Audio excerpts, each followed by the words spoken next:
Hey hi zombies, எல்லாரும் எப்படி இருக்கீங்க? இன்னைக்கு நம்மளோட வீடியோல எதை பத்தி பார்க்க போறோம்னா காய்ஜு நம்பர் 8 அப்படின்ற இந்த ஆசமான அனிமே சீரிஸ் உடைய மாங்கா சாப்டர் 71ல இருந்து தான் இன்னைக்கு நம்மளோட வீடியோல பார்க்க போறோம். சோ இதுக்கு முன்னாடி நம்மளோட சேனல் அனிமே ஜாம்பிஸ் நீங்க சப்ஸ்கிரைப் பண்ணாம இருக்கீங்கன்னா மறக்காம சப்ஸ்கிரைப் பண்ணி வச்சுக்கோங்க. பக்கத்துல இருக்க பெல் ஐகானையும் பிரஸ் பண்ணி வச்சுக்கோங்க guys. So welcome to anime zombies. இந்த எபிசோட் ஆரம்பிக்கும் போது என்ன ஆகுதுன்னா டிஃபென்ஸ் ஃபோர்ஸ் எல்லாரும் மூவ் அவுட் ஆகுங்க அப்படின்னு சொல்லிட்டு நம்மளுடைய நாருமி சொல்லிக்கிட்டு இருக்காருங்க. ஏன்னா ஆல்ரெடி நமக்கு தெரியும் அந்த கிளீன் பண்றவங்களுடைய ஒருத்தருடைய பொண்ணு வந்து டேஞ்சர்ல இருந்திருப்பாங்க. அவங்களை கஷ்டப்பட்டு நாருமி காப்பாத்திருப்பாரு. சோ அந்த இடத்துல ஏகமான ஃபைட்ஸ் எல்லாத்தையுமே கொடுக்குறாரு. அந்த இடத்துல ஏகப்பட்ட காய்ஜு இருக்கு. நீங்க பார்த்தாலே தெரியும் அவ்வளவு காய்ஜியும் தனி மனுஷனா எப்படி சண்டை போட்டு ஜெயிப்பாரு அப்படின்னு சொல்லிட்டு பார்த்துட்டு இருக்கும்போது அங்க இருக்க மற்ற ஆபீசர்ஸ் எல்லாம் என்ன பண்றாங்க, முதல்ல இங்க இருந்து ஓடிவாங்க, நம்ம முதல்ல போலாம், நமக்கு எவாக்குவேஷன் தான் முக்கியம் அப்படின்னு சொல்றாங்க. நீங்க என்னடா பண்ணிக்கிட்டு இருக்கீங்க, இந்த இடத்துல நம்ம ஓடிக்கிட்டு இருக்கோம், அவர் நம்பர் 1 வெப்பனை வச்சிருந்தாலும் அத்தனை மான்சஸ் கூட எப்படி இருக்க முடியும், சோ நம்ம இந்த இடத்த விட்டு போக கூடாதுன்னு சொல்லும் போது இல்ல நீங்க இந்த இடத்துல இருக்கிறதுல எது ரொம்ப டேஞ்சர்னா நாருமி தான், அந்த காஜுவோட நாருமி தான் இப்ப ரொம்ப டேஞ்சர் அப்படின்ற மாதிரி சொல்றாங்க. ஏன்னா இந்த பக்கம் திரும்பி பார்த்தா தலைவனை சுத்தி என்னமோ மின்னெல்லாம் அடிக்கிற மாதிரி இருக்கு. ஃபுல் பவர் அன்லீஷ் பண்றான் போல, சுத்தி இருக்க எல்லாம் எக்ஸ்ட்ரீம் மாதிரி தெரியுது. அவனுக்கு ஈவன் அந்த காஜுவோடைய கோர் எது வீக்னஸ் எல்லாமே தெரியும் போல இருக்கு. அதை வச்சு கண்ணை திறக்கிறதுக்குள்ள மொத்த காஜுமே முடிச்சிடறாங்க. சோ நமக்கு தெரியுது நாருமி ஓவர் பவரா இருக்கான். சோ அப்பதான் கேட்கறான், சரி இந்த சிச்சுவேஷன்ல என்ன எவாக்குவேஷனுக்கு எல்லாம் நடந்துகிட்டு தான் இருக்கு, ஆனா நமக்கு வேற ஏதாவது டீம் கிடைப்பாங்களா ஹெல்ப்புக்கு அப்படின்ற மாதிரி கேட்கும்போது இல்ல நான் உனக்கு ஒரு குட் நியூஸும் வச்சிருக்கேன், ஒரு பேட் நியூஸும் வச்சிருக்கேன். தேர்ட் யூனிட்லயும் சரி ஃபர்ஸ்ட் யூனிட்லயும் சரி டேமேஜ் ரொம்பவே கம்மியா தான் இருக்கு. அது குட்டான ஒரு விஷயம் தான். ஆனா நமக்கு வேற எந்த ஒரு ட்ரூப்ஸும் கிடைக்க மாட்டாங்க, நமக்கு ரெயின்ஃபோர்ஸ்மெண்ட் கிடைக்காது போல இருக்கு அப்படின்ற மாதிரி அவர் சொல்றாருங்க. அதுதான் பேட் நியூஸ்னு சொல்றாரு. ஆர்மி ஆல்ரெடி ரெயின்ஃபோர்ஸ்மெண்ட்டுக்காக தான் வெயிட் பண்ணிட்டு இருப்பான், ஆனா அவனுக்கு அது கிடைச்சிருக்காது. சோ அது கொஞ்சம் டிசப்பாயின்மெண்டாவே இருந்தாலும் சரி வேற வழியில வாங்க சண்டை போட்டு தானே ஆகணும், நானே எந்தெந்த இடத்துக்கு எல்லாம் போகணுமோ போக ரெடியா இருக்கேன் அப்படின்ற மாதிரி இருக்காங்க. சோ இந்த சமயத்துலதான் நமக்கு ஒரு விஷயம் புரிய வருது, இந்த ஒரு இடத்துல மட்டும் இல்ல இன்னும் ஒரு சில இடம்லாம் ரொம்பவே டேஞ்சரான இடத்துல இருக்கு. சோ அந்த இடத்துல தாங்க 6th யூனிட்டோட கமாண்டரும் அவருடைய பேஸ் ரொம்பவே பாத்துக்கிறாரு. ஆனாலும் அவருடைய இடத்துல ஏகப்பட்ட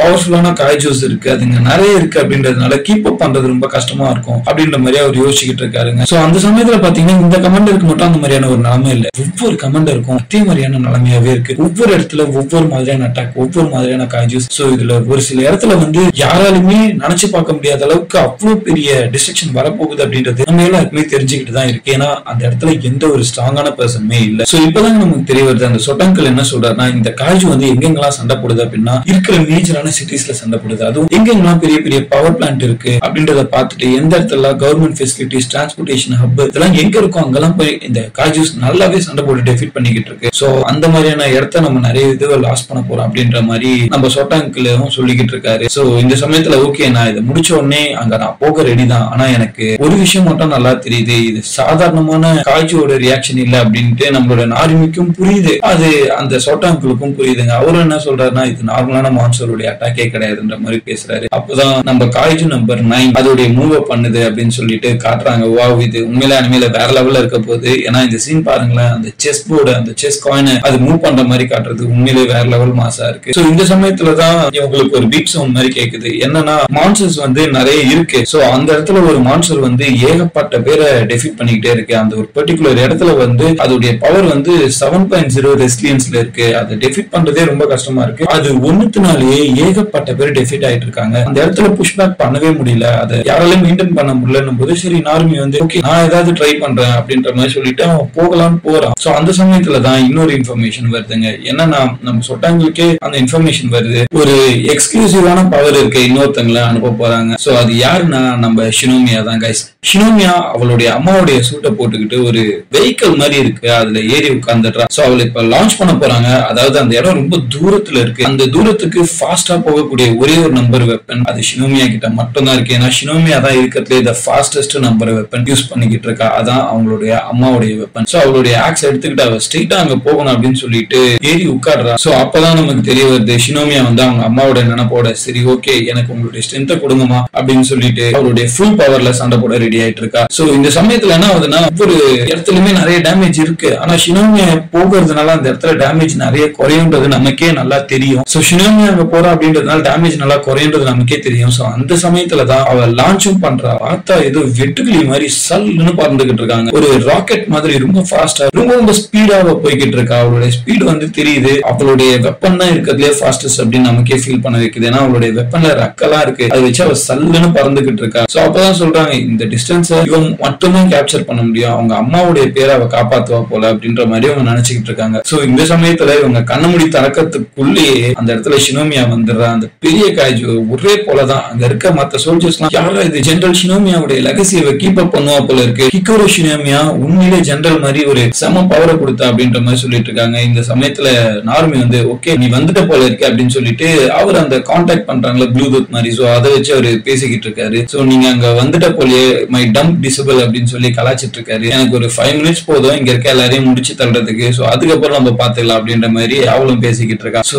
டக்குன்னு பார்த்தா அங்க ஏகப்பட்ட காய்ச்சி இருக்குல்ல, ஒவ்வொருத்துக்கிட்டையும் பாவம் எவ்வளவு சோல்ஜர்ஸ் சண்டை போட்டுட்டு இருக்காங்க, அவங்களால கீப் அப் பண்ண முடியல, அதனால அடிபட்டுருவாங்களோன்னு யோசிக்கும் போதே டக்குனு ஷினோமியா வந்து எல்லாரையும் காப்பாத்துறா. அதுல இவங்க எல்லாம் லீட் பண்றவத்த என்ன பண்றான், அப்பா என்ன ஸ்பீட் ஆகுது, இந்த ஸ்பீடுக்கு நம்ம புல்லட்ல சுட்டோம்னா அவளை நம்ம தான் ஸ்லோ பண்ணுவோம், சோ அதனால கைஸ் எல்லாரும் சுடுறதை விட்டுடுங்க, அவளுடைய மொபிலிட்டி ரொம்பவே சூப்பரா இருக்கு, சோ அதனால நம்ம என்ன பண்ண போறோம்னா நம்மளுடைய டார்கெட்டை வந்து திருப்பி சண்டை போடுற மாதிரி தான் நம்ம பண்ணணும், அதனால சுடாதீங்க அப்படின்ற மாதிரியும் சொல்லிடுறான். சோ ஒவ்வொருத்தருமே தப்பிச்சு அவளுக்கு முடிஞ்ச அளவுக்கு ஹெல்ப் பண்றாங்க. நம்மளுடைய ஷினோமியாவும் இருக்கிற எல்லா காய்ச்சியும் கண்டந்தொன்பா வெட்டிக்கிட்டு இருக்கா. அதெல்லாம் நீங்க பாத்தீங்கன்னா கையெல்லாம் வெட்டி பொழக்கிறாங்க. உண்மையிலேயே இது அனிமேல எப்படி இருக்க போகுதுன்னு தெரியல. இந்த சீன்ஸ் எல்லாம் பாருங்களேன், உண்மையிலேயே வேற லெவல்ல ஒரு அட்டாக்கா இருக்கு. இதை எப்படி அனிமேல அவங்க கொண்டு வருவாங்க, இதே மாதிரி கொண்டு வருவாங்களான்றது கூட தெரியல. சோ எல்லாருக்குமே ரொம்ப சந்தோஷமா இருக்கு. ஷினோமியா வந்து அவங்களோட அப்பாவுடைய அஃபென்ஸையும் அவங்க அம்மாவோடைய மொபிலிட்டியும் வச்சு செம்மையா சண்டை போறா. அவ 2 பேருமே பார்த்த மாதிரி இருக்கு, இவ உண்மையிலே வேற லெவல் கெத்துப்பா அப்படின்ட்டு அந்த சொட்டாங்களும் நினைச்சு பாத்துக்கிட்டு இருக்காருங்க. சோ அப்பதான் சொட்டாங்கள் கிட்ட அவளுக்கு அசிஸ்ட் பண்றவங்க என்ன சொல்றாங்க, ஷினோமியா ஆல்ரெடி 3